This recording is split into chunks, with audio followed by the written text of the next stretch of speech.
Hello friends, pharmacy points में एक बार फिर से आपका स्वागत है। आज हम बताने वाले हैं आपको फार्मास्यूटिकल केमिस्ट्री फर्स्ट का सिलेबस। तो फ्रेंड्स, पिछली वीडियो में हमने आपको सिलेबस बताया था फार्माकोग्नोसी का, और इसी तरीके से आपको हम बताने वाले हैं आज फार्मास्यूटिकल केमिस्ट्री। तो आज हम इसमें बताएंगे आपको बहुत ही मोस्ट इम्पोर्टेंट जानकारी जो बहुत ही ज़्यादा आपके लिए हेल्पफुल होगी। तो फ्रेंड्स, ज़्यादा समय ना गवाते हुए आपको वीडियो स्टार्ट करते हैं। तो सबसे पहले आप देखिए कि इसमें हम मोस्ट इम्पोर्टेंट बताएंगे आपको, और उन मोस्ट इम्पोर्टेंट को याद करने का तरीका बताएंगे और उन्हें लिखने का तरीका बताएंगे। तो एग्ज़ाम में किस टाइप से वो पूछा जाएगा, कहाँ से पूछा जाएगा और कितना पूछा जाएगा, ये सब बताने वाले हैं आज हम बताने वाले हैं आपको। तो फ्रेंड्स, अगर हमारे कुछ फ्रेंड्स फार्मेसी पॉइंट्स पे नए हैं तो प्लीज़ फार्मेसी पॉइंट को सब्सक्राइब करें, लाइक करें, शेयर करें और बेल आइकन को प्रेस करना ना भूलिएगा। तो फ्रेंड्स, वीडियो स्टार्ट करते हैं। जैसा कि आप देख रहे होंगे, फार्मास्यूटिकल केमिस्ट्री फर्स्ट यानी सिलेबस डाउनलोड करने के बाद उसे कैसे देखते हैं, क्या करते हैं। तो आप हार्ड कॉपी निकलवा सकते हैं, चाहें तो ऐसे ही देखिए। तो सबसे पहले आपको देखना है जैसे कि कौन सी इन सब्जेक्ट का सिलेबस देखना है। तो आज हम बता रहे हैं आपको फार्मास्यूटिकल केमिस्ट्री फर्स्ट का सिलेबस बताने वाले हैं। तो इसमें थ्योरी जो होती है टोटल कंप्लीट, यानी 75 घंटे आप लगातार पढ़ेंगे तो इसका सिलेबस कंप्लीट हो जाएगा। ये होते हैं इनके 75 घंटे, यानी इसका मतलब ये होता है कि 75 घंटे की ही थ्योरी होती है।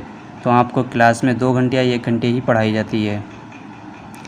तो कुल मिला के आपको 75 घंटे आपकी इसकी थ्योरी पढ़नी है। तो उसमें क्या क्या पढ़ना है, तो सबसे पहले ये हम आपको बाद में बताएंगे। सबसे पहले अगर देखते हैं तो इसमें ज़्यादातर एजेंट दिए हुए होते हैं कि उनका क्या करना है। तो जैसे कि आपको कोई भी एजेंट देख लिया, जैसे sulphur dioxide, sodium bisulphate, sodium meta bisulphate. तो इसी तरीके से ये एंटीऑक्सीडेंट कैटेगरी के हैं, यानी ये जो ब्लैक पेन से है वो कैटेगरी का नाम है, यानी किस कैटेगरी का सिलेबस है। तो ये वो उस कैटेगरी का हो गया। और ये जो उसके हैं जैसे हाइपोफॉस्फोरस इस कैटेगरी में है, आता है।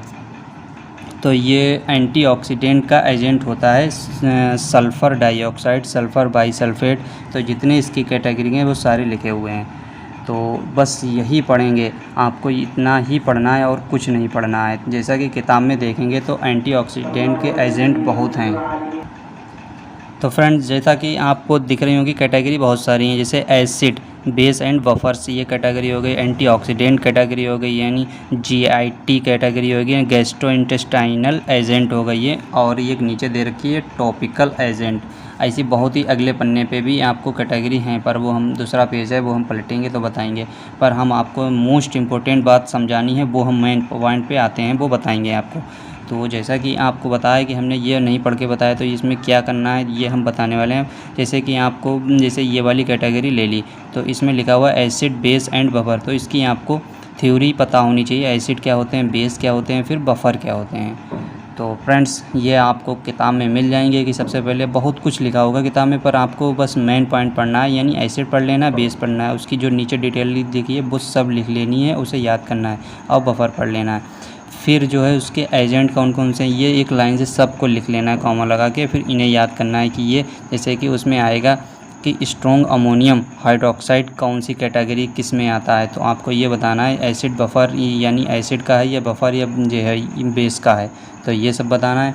फिर इसमें जैसे स्ट्रॉन्ग अमोनियम हाइड्रोक्साइड का क्या करना है, तो इसे जब हेडिंग डाला है वो कहेगा डिफ़ाइन करो इसका। तो आपको डिफ़ाइन क्या करना है उसमें, तो ये हेडिंग डाल दिया। फिर उसमें सबसे पहले उसमें लिखना है सिनोनिम्स। तो सिनोनिम जैसे इसमें लिखा है journal discuss the on the following in organic compound including important physical and chemical properties, medicinal and pharmaceutical use, storage condition and chemical incompatibility. तो फ्रेंड्स, जैसा कि हमने स्ट्रॉन्ग अमोनियम हाइड्रोक्साइड डाल दिया हेडिंग, फिर उसकी लिखेंगे सबसे पहले सिनोनिम्स, यानी सिनोनिम्स क्या होता है, वो दूसरे नाम से किससे जानते हैं। तो वो 2-4 नाम लिख देंगे, वो आपको किताब में सब मिल जाएंगे। फिर उसके बाद डालेंगे फिजिकल प्रॉपर्टी, जैसा ये लिखा हुआ है फिजिकल, उसके बारे में, यानी इसी के बारे में इसकी फ़िज़िकल प्रॉपर्टी कहाँ है, तो ये हेडिंग डालेंगे फिजिकल प्रॉपर्टी। अगला हेडिंग डालेंगे केमिकल प्रॉपर्टी। अगर केमिकल नहीं भी डालते हैं कोई दिक्कत नहीं है, तो मोस्ट इंपॉर्टेंट है फिजिकल प्रॉपर्टी। फिर उसके बाद बतानी है आपको मेडिसिनल एंड फार्मास्यूटिकल यूज़, बहुत ज़रूरी है, यूज़ सभी के बताने होते हैं। तो ये यूज बताना है, फिर स्टोरेज कंडीशन बतानी है, और यानी किस केमिकल से कंपैटिबिलिटी ये करता है या इनकम्पैटिबिलिटी करता है, ये बताना है आपको। तो ये होगा इसके, यानी ये जितने एजेंट हैं सभी कैटेगरी के, बस इन्हीं का यही सब कुछ बताना है कि यानी फिजिकल बताना, केमिकल बताना, यूज बताना, स्टोरेज बताना है आपको, और केमिकल की इनकम्पैटिबिलिटी बतानी है। तो इसी टाइप से आपको सब बता देना है। नेक्स्ट पेज पे आपको बताएं, ये देखो लिखा हुआ है एंटी माइक्रोबियल एंड एस्टिंजेंट एजेंट कौन से होते हैं। तो ये देख रहे होंगे कि हाइड्रोजन परऑक्साइड हो गया, ये हो गया इनका, और फिर ये इतने केमिकल हैं, ये सभी को आपको बताने हैं। तो इसी तरीके से आपको ये जैसे डेंटल प्रोडक्ट कौन कौन से हो गए, ये हो गए। एंटी रेस्पायरेटरी स्टिमुलेंट कौन से हो गए, ये सिर्फ एक ही है। Ammonium carbonate, expectorants and emetics क्या होते हैं, ये हो गए, ये वाले केमिकल ये हो गए इनके एजेंट। तो आपको ये तरीके से अलग अलग याद करने हैं। यानी डेंटल वाले प्रोडक्ट कौन से होते हैं, तो ये होते हैं। आपको सब में डिफरेंट भी बताना है कि ये डिफरेंट कौन सा है, ये क्या करना है। तो फ्रेंड्स इसी तरीके से आपको ये सब मिल जाएंगे। और जैसे मेजर, ये वाला हो गया major intra and extra cellular electrolyte कौन कौन से होते हैं, तो ये इलेक्ट्रोलाइट हो गए सारे। फिर इनऑर्गेनिक ऑफिशियल कंपाउंड कौन से होते हैं, ये वाले इनऑर्गेनिक ऑफिशियल कंपाउंड हो गए। रेडियो एक्टिव कंपाउंड हो गए। फार्मास्यूटिकल एंड कंट्रोल मीडिया हो गए, ये वाले हो गए। और रेडियो एक्टिव बहुत ही इम्पोर्टेंट पार्ट है ये ज़रूर देखें, इसके बारे में पढ़ें। और सबसे ज़्यादा इम्पोर्टेंट होता है quality control and drug pharmaceuticals, तो ये बहुत ज़रूरी है।